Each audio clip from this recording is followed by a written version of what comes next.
This is Good Day Weekend.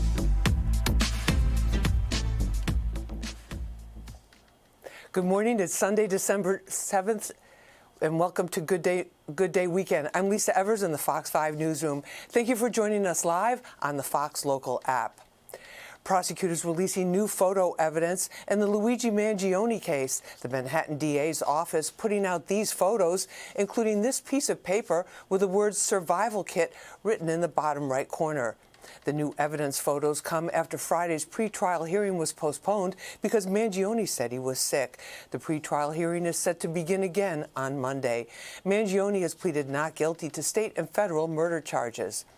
Governor Hochul's office is now responding to Mayor-elect Zohran Mamdani's plan to end homeless encampment sweeps in the city once he takes office. Mayor Adams and Mamdani were at odds over the announcement, with Adams supporting his sweep policy by saying his administration has cleared out more than 18,000 homeless encampments since March of 2022. But according to a 2023 city comptroller audit, only a small handful of people stayed in a shelter for more than one night after their encampment was cleared, and 95% were quickly back on the streets. Mamdani says his new policy will start in January. We reached out to Governor Hochul's office for a statement. A spokesperson responded, quote, "The governor does not believe that allowing New Yorkers to sleep on sidewalks or under bridges is a humane solution to homelessness. She supports an approach that combines enforcement, including sweeps when needed, with connection to supportive housing and mental health and substance abuse services." Checking the forecast, sun and then clouds, and today a high of a chilly 27 degrees. Tonight and then brisk, but sunny for your Monday, high of 32 degrees. Streamers from social media platforms are taking over some of today's biggest stars, and they're coming from Twitch, YouTube, and TikTok Live. In this week's episode of Street Soldiers, we take a closer look at how streamers are gaining fame, fortune, and new levels of stardom. Matter of fact, I want your friend. I'm allowed to switch. New hip-hop artist and TikTok sensation Zeddy Will got his start as a full-time streamer on Twitch, building on that fan base to launch his music career. Kai Cenat began streaming on YouTube as a teen in the Bronx, and in just over 5 years turned his millions of followers into a multi-million-dollar income. More girls and women are getting into it too, like Zoe Spencer, who's using her viral streaming popularity to launch her acting and hosting career. Don't ever feel discouraged because there are a lot of guys on there. You just have to get your own homegirls and get on there and do the same thing that the guys are doing. And definitely when you're doing it, 1000% be yourself. That's what a lot of people like. This streaming is not the same as streaming your favorite TV series or film online, which in most cases is produced and scripted. It's live video to a live audience from platforms like Twitch and YouTube, says top content creator and coach Joe Stone. You do have things with like Netflix where it is streaming, but you're streaming pre-recorded video to a platform. But this new live streaming generation is talking about specifically the live streaming creators who are, streaming video games.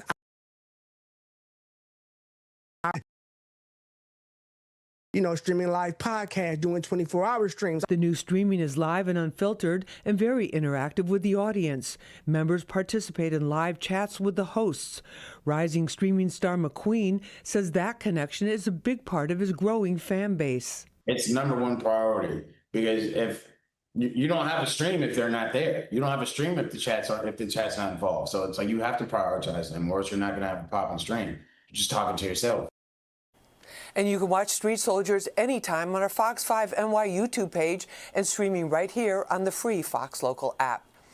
The New York City Police Athletic League, also called PAL, went festive for families in Harlem for its annual holiday party. Children from the PAL after-school programs were able to enjoy arts and crafts, music, dancing, gifts, and even a visit from jolly old St. Nick himself. This is one of many PAL holiday programs and celebrations throughout the city, bringing happiness and toys to thousands of children and teens at PAL centers and police precincts in their own communities. We try to make a difference in these kids' lives, and that's what's very important.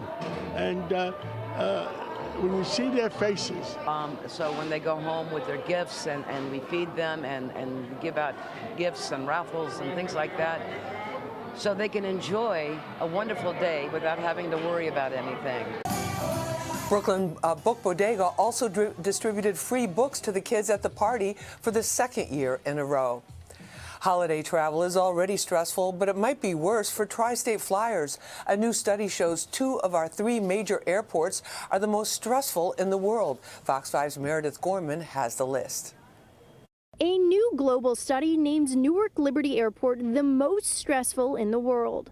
Researchers with iSelect, an Australia-based travel insurance comparison company, rated 50 major airports on everything from check-in and security to layout and on-time performance. Newark scored just 18.46 out of 100, with the lowest marks for check-in and customs. It also ranked near the bottom for getting to the airport and security checks. I do not agree with that statement. Coming to Newark was so easy. I just got here from Austin, getting through the terminal, just follow the signs, everything is lit up. Makes it so easy. We didn't really have any complications. Our bags came pretty quick. Everything was kind of self-explanatory. But not everyone feels that way.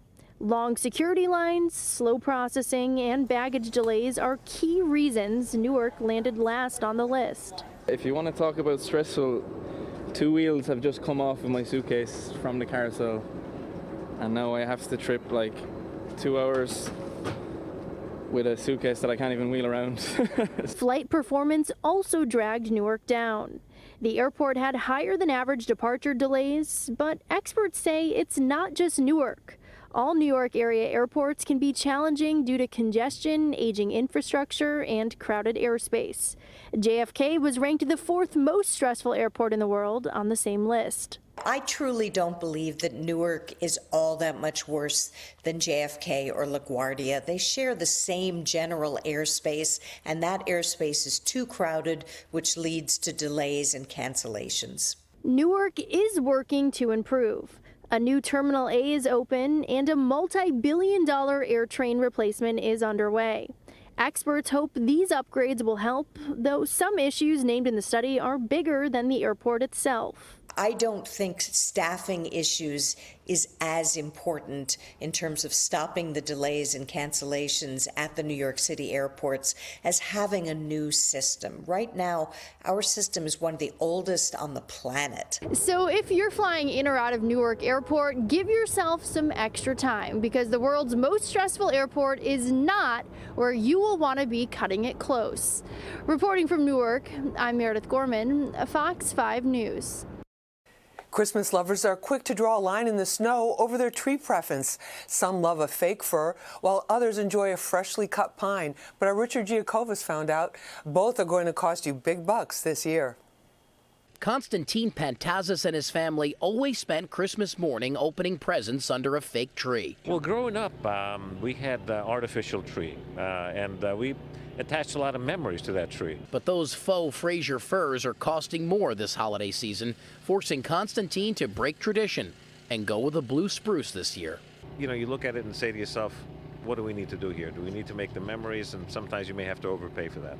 Rising costs of artificial trees is being blamed on tariffs. Most imitation trees are made in China. And according to a study from the American Christmas Tree Association, prices are up 10 to 15%, something interior designer Christopher Schultz-Finley says he can vouch for. Majority of my time is shopping and going from store to store, figuring out which prices are better than other prices. I think finding the best value for each customer is most important. Over at Danny's Christmas Trees and Wreaths in Eastchester, Pete DeMeglio says his sales of real trees are the highest they've ever been. I think the reason why is because of the tariffs with China, that they have raised all the prices on the artificial trees. So now, I mean, you got to remember, this is a once-a-year purchase for a live tree. About 75% of the trees here at Danny's are grown in the U.S., right up in New Hampshire. And not only is that great for U.S. agriculture and the environment, but it also saves on the cost. But even if you come here and you purchase one of the largest trees for $500, Pete says you can't beat the memories or the tradition. And when you wake up in the morning and you smell the pine and it smells fresh, I mean, who doesn't want that? That's Christmas. Constantine and crew, meanwhile, say for now, they're sticking with that real-life blue spruce for the long term, needles and all. I'm a little traditionalist too, so since the tradition now started with the kids, and they like it, I have to keep it that way. Sprucing things up in Eastchester, Richard Giacovis, Fox 5 News. Don't go away. We'll be right back. But first, here's a 7-day forecast for the week ahead.